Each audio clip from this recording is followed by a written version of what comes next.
7 days from the election, the Clinton campaign is bringing back the 1964, the 1964 anti-nuclear war campaign ad with this little daisy all grown up and backing Hillary Clinton.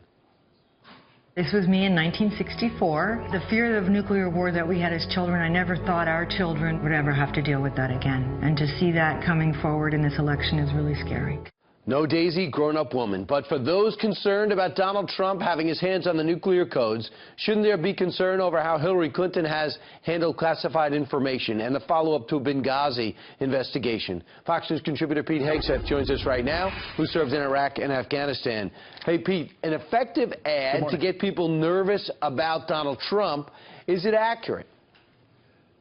It's not accurate. I mean, obviously, their polling tells them that people are feeling that way. I talk to grassroots groups of conservatives and independents all the time. There are those that say, hey, what will Donald Trump do in a nuclear situation? At the end of the day, they said the same thing about Ronald Reagan. They said he was unpredictable. They said he was too pro-American. Right. They said he'd be rash. And so it's a bomb they're going to throw to try to knock people off of their support, potentially, of Donald Trump. But there's nothing in his history. He's campaigning to win. He's throwing bombs in a Twitter sense, in a political sense, to beat his opponent, but there's nothing about his background as a business leader or otherwise that would lead anyone to believe that he would not do anything but things that are prudent when it comes to high-pressure situations. So, Pete, what you're saying is you notice how thin-skinned he could be with the Paul Ryans of the world, with the Ted Cruzes of the world, sure, with the Hillary Clintons of the world, but you're saying don't look at his relationships, look at how he does in business. Has he thrown business deals in the street because he's so-called thin-skinned or irrational?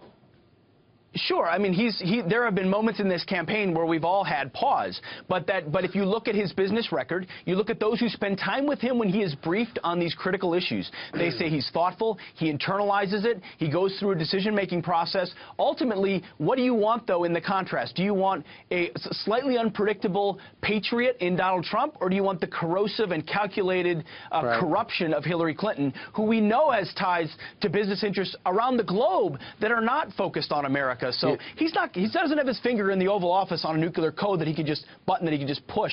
This is a guy who's going to go through a process with the trappings of the office, and I think would take it very, very seriously. And tactically, though, it's a good move for her because she has about a 20-point advantage on who's be more secure when it comes to putting their hand on the nuclear button. Does it bother you at all, Pete, that he says he knows more than most generals? No, because I think, again, that's the way Donald Trump speaks. He's talking about the gut. He's talking about the fact that he says, listen, I'm going to fight to win. I'm going to untie the hands. I'm going to get rid of political correctness. That's what he's talking about, not that I have more tactical sense than generals. I think he'll listen to the generals, but he'll also give them the tools they need to beat our enemies. All right, Pete, thanks so much. I look forward to seeing you back here in the studio. You got it.